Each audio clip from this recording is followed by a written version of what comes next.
As you can see, this bike runs really well. It is for sale. We're Williams Vintage Cycle in Xenia, Ohio. I'll just start at the front and work my way back and tell you a little bit about this motorcycle. This bike, we acquired it last fall, I believe it was. Like I said, we're in February right now, so it's a little chilly out here. This was a customer of ours motorcycle. We did some work to it for him a few years ago. I can't remember if he had purchased this motorcycle new back in the 70s or if he had bought it a couple years old, but he had basically owned it since at least the mid 70s, if not the early 70s, and had owned it all through his college years. And then just got to the point after, the usual story, wife, kids, he just stopped riding it. Kids went off to college, he decided he wanted to start riding it again, and brought it to us. We did some work to it, got it back on the road for him. After a few more years, he decided he still wasn't riding it, so we purchased the motorcycle from him. So. Anyways, I'll just start off with Cosmetics. Mechanically, the bike is in excellent condition, in my opinion.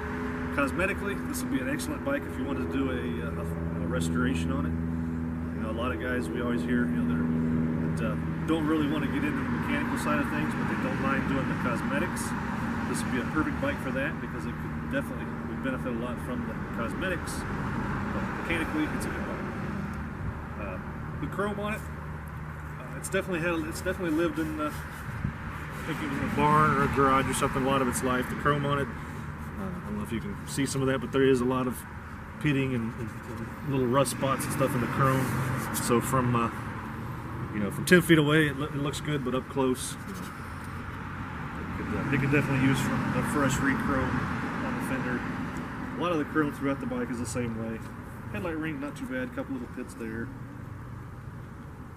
Rear fender, tail light bracket, just some little pitting and spots in the chrome. The front fender is probably the worst on the chrome with the little rust spots. The next I would say would be the gas tank. As a lot of these Hondas did, they were painted in candy colors and they just sit out, over the course of 45 plus years. They sit out in the sun and they just start to fade over time. This bike, the side covers, this is all original paint. This is 1972 original paint. Side covers are still pretty nice and glossy. The gas tank on the sides isn't pretty, it still looks good. It's glossy, but when you get onto the top, I don't know if you can see that in the camera there, but it is kind of flat. And you've also got, you can see just some light, like surface rust type stuff that is starting to come through the paint. So this bike would, like I said, it looks good from 10 feet away, but up close it would benefit from a new paint job. In fact, if you put new paint job on this bike, re-chrome the front fender, maybe just a couple of little pieces, I think you'd have a really nice show bike on your hands. The exhaust on this motorcycle is the brand new reproduction of the original Honda 4x4s. The original Honda exhaust pipes were real bad for rotting out. Just a few years, they would all rot out. Right here where the header pipes and the mufflers would join, they'd get big holes and rot there, and the bottoms of the mufflers would just rot out. So a lot of guys would put the aftermarket, different aftermarket exhausts or a 4-in-1 or something like that, which was great back in the 80s and 90s. But now that these bikes are pushing 50 years old, a lot of guys are wanting to put them back to their original, make more collector's bikes. So, a handful of models, there's some companies that are reproducing the original exhausts, and the CB350F is one of them. These exhaust pipes run about, depending on where you buy them from, they're anywhere from $1,200 to $1,500. So it is a pretty substantial investment to put that into one of these motorcycles. So, but this one does have that. It has the company that makes them, they even stamp them with the original HM333 code on them. They look just like the original 4x4s, which, in my opinion, makes these bikes, I don't know, they just look correct when they have that original Honda 4x4 exhaust versus one of the other companies on them. Let's see. lamps have been replaced. That's to be expected. The bike has right now has 14,776 miles on it.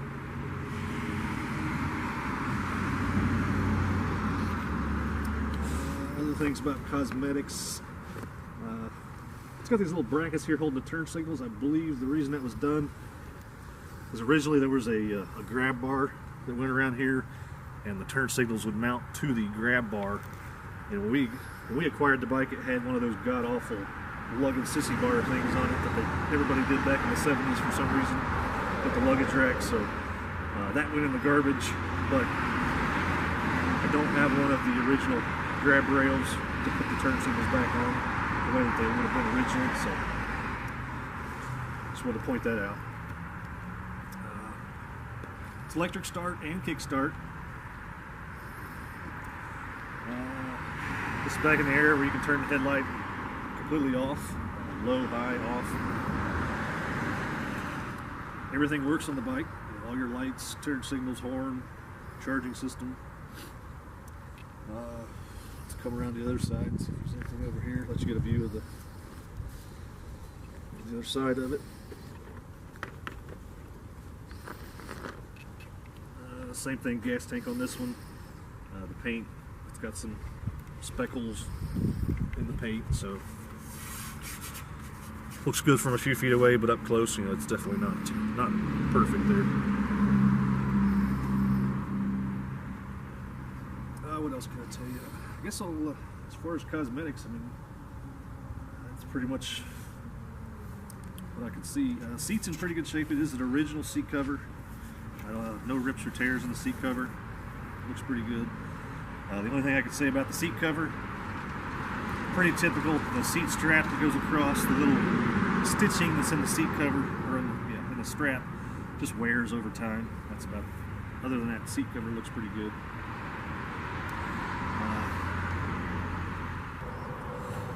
All right, now I'll go over the mechanicals with you. I've got a sheet here, all the work that we've done to this bike. As I mentioned, this was a customer of ours' motorcycle that he'd owned for many years. The usual story, after college, wife and kids, stopped riding the bike until the kids went off to college. Then he decided he wanted to get the bike up and going again, so he contacted us about getting the bike running. It had been, I think it was like probably 20 years or something since the bike had been on the road. So we went over the bike basically front to back, everything that a bike can need after 20 years to make it a good, dependable rider again. And then this was in 2015 when we did all of that work. He had the bike, rode it for the first, I think he told me the first year he rode it a little bit. Then after that, the bike just got to sitting again. He wasn't riding it, so he contacted us and we purchased the motorcycle from him. So, and then we did also at that point go through a lot of the same stuff again, because at that point, the bike had been sitting for 2 to 3 years. So when a motorcycle sits for a few years, in addition to everything I'm going to tell you that we did in 2015, last fall, I know that we also just kind of just a general service to the motorcycle, changed the oil and filter. We went through and ultrasonically cleaned the carburetors again. Fresh gas, that kind of stuff. But anyway, back in 2015, I just want to show you the amount of work that was put into this bike 4 years ago. As you can see, it was a pretty extensive invoice that we did. It was a 3-page invoice. I'll just read off basically everything that went into the bike back then. We removed the engine from the frame, disassembled the top end, decarbonized the cylinder head, cleaned and lapped the valves, reassembled the cylinder head with new valve seals, O-rings, new head gasket, new exhaust gaskets, installed new engine, all the oil seals on the engine, your shift shaft seal, kickstart seal, counter shaft sprocket seals, so all new oil seals on the engine, new intake manifolds, new spark plugs, new oil filter. We adjusted the valves, set those to factory spec, then put the engine back in the frame. We disassembled and ultrasonically cleaned the carburetors. We've got a real powerful ultrasonic cleaner that basically we take the carbs down to the bare bodies, take all the parts and pieces out of it, put them in the ultrasonic cleaner, and they'll come out pretty much in pristine condition before we put them all back together with new seals and gaskets and everything. So we did that to the carburetors. We did replace these, as you might know, these carburetors have the old brass floats in them. Sometimes the brass floats will get a little pinhole in them and they'll sink, which of course, when you got a sinking float, that carburetor's not going to work properly, so we always test those and make sure. We had a bad float, so one float was replaced. Those are actually sort of expensive from Honda, so we were surprised. But we also had to replace one of the carburetor bodies for it had a broken float post. Obviously somebody had been in there and tried to repair the carburetors before, but just was a little rough with the float post. One of those was broken, so we did replace one carb body. Then of course we reassembled the carburetors with all new gaskets and O-rings, set the floats to the factory spec. Then we moved on to the ignition system, installed new points and condensers. We cleaned and lubed the mechanical ignition advance mechanism, set the timing, ran the engine, then adjusted the dynamic ignition timing. At that point we synchronized the carburetors, adjusted the idle mixtures, and then adjusted the idle RPM. Then we move on to the brake system. Front brake system is hydraulics. We disassembled and cleaned the front brake master cylinder. Let's see, after that, of course, we flushed and bled the system. I know that we did put all new rubber lines on the front brake.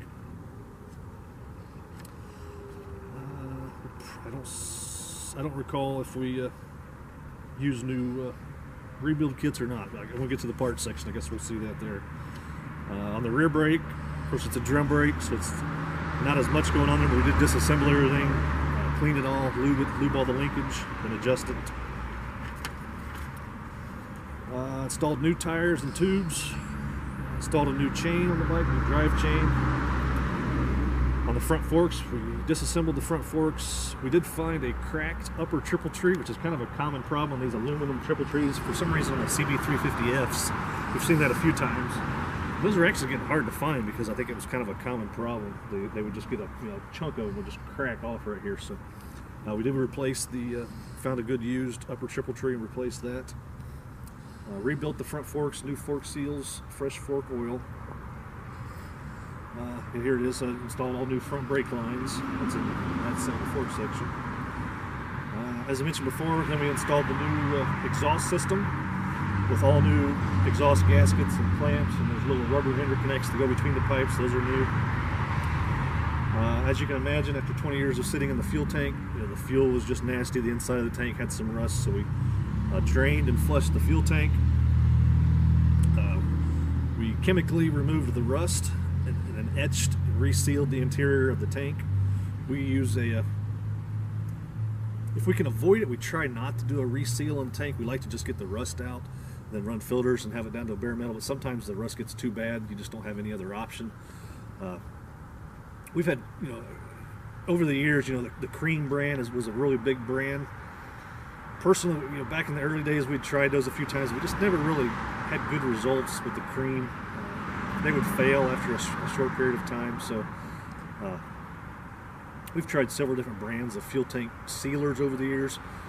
Probably the two best that we've run into. I know there's some others out there that we just haven't tried. You may even have your favorite brand, but the two that we've run into that we like are either the Red Coat or the KBS. This particular bike was the KBS fuel tank sealer. The reason we like that one is it's a really good sealer, but it also has the like a gray metallic type appearance to it, so it almost looks like the original interior of the tank. So this one has been KBS sealed and lined. Let's see. Then the petcock was disassembled, cleaned, and rebuilt with all new seals inside the petcock. The parts list on this motorcycle that was done: an engine gasket set, the reproduction exhaust system, which was $1,300. Four new intake manifolds, that was over $100. The new oil seals on the engine, the new petcock screen, 2 new petcock seals, the points and condenser kit, the new carburetor float, that was $52. It was all if they were available, we used all OEM Honda parts when we did this work to this. None of this was, no Chinese aftermarket parts. We used Honda OEM stuff if it was available. If OEM Honda was not available, then we would use good quality Japanese parts. 4 new carburetor gasket sets from Honda. The new tires, front and rear, with the new tubes. New battery, of course. The triple tree that I mentioned. The front brake hose set. Exhaust bands and the exhaust rubber interconnects. Exhaust screws.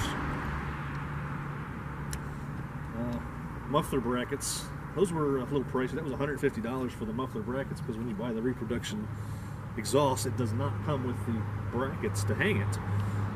But since you don't have the original exhaust any longer, you don't have those original brackets, so you had to locate those. New kickstand rubber pad, the fuel tank sealer kit, and a new fuel filter. All said and done, this bike had $2,284 worth of parts put into it, $2,487 in labor. The total bill after tax at that time was over $5,100. So this bike had a lot of work put into it 4 years ago. And like I said, when we acquired it again last fall, it had been sitting at that point for a couple of years, so we did go over it again. Flushed the fuel tank. We ultrasonic cleaned the carburetors again. We flushed the fluid, that .3 fluid, out of the front brake, refilled that. Just a general service at that point. Lube the control cables, lube the drive chain, tire pressures, oil and filter change, that kind of thing. I'm sure we put a new battery in it again at that time. So actually, let me pop the seat up here so you can take a look under here.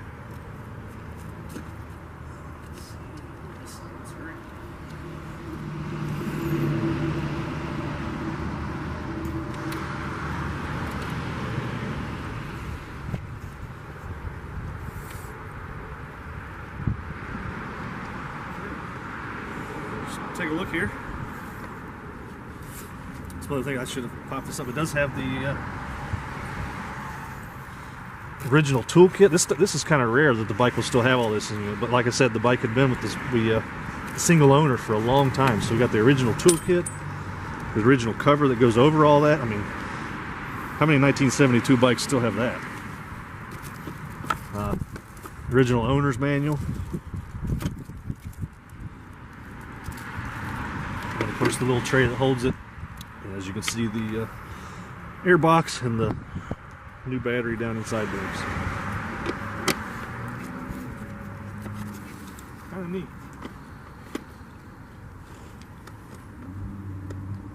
Pull that back together there. Let me fire it up and I'll ride it around here for you again. Key here.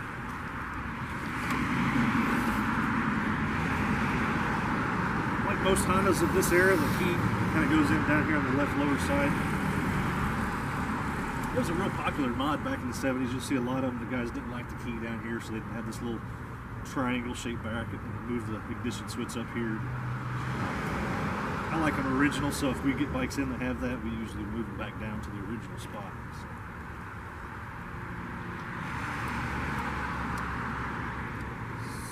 Like I said, electric and kickstart, both of them work fine. See, it starts right up. Well, it is cold out here.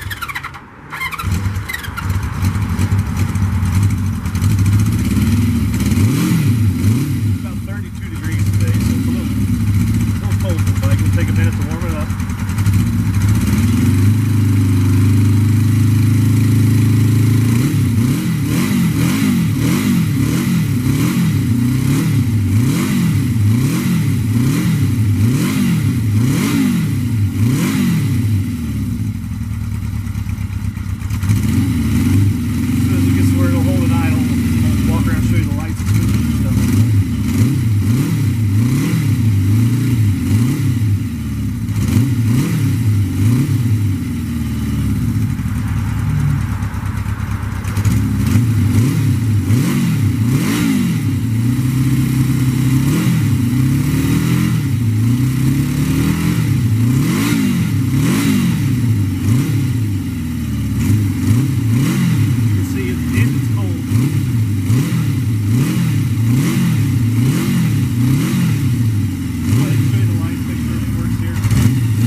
on. There's your front brake light switch, rear brake light switch. Show you the rear signals. There's that one.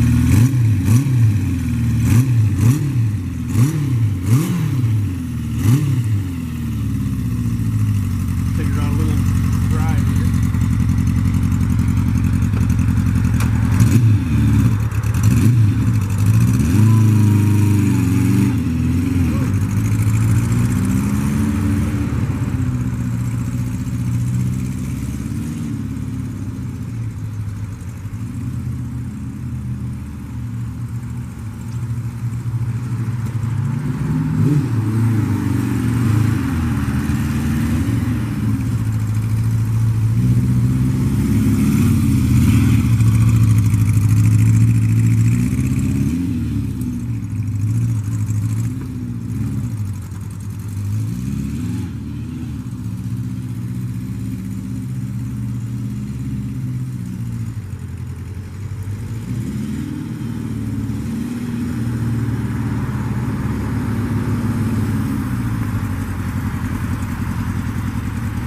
Better stop before I hurt myself. It's a little slick out here.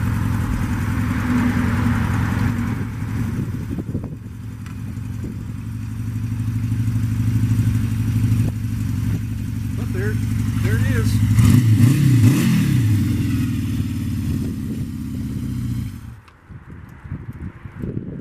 If you're in the market for a 72 Honda CB350F, give us a call. Check out our website. We're on the internet at williamsvintagecycle.com. Subscribe to us on YouTube. Check us out on Facebook. This bike will probably be up on eBay here soon. You'll probably see it there. If it's not there, if it's still available, just give us a call or shoot us an email. Thanks for watching. See you next time.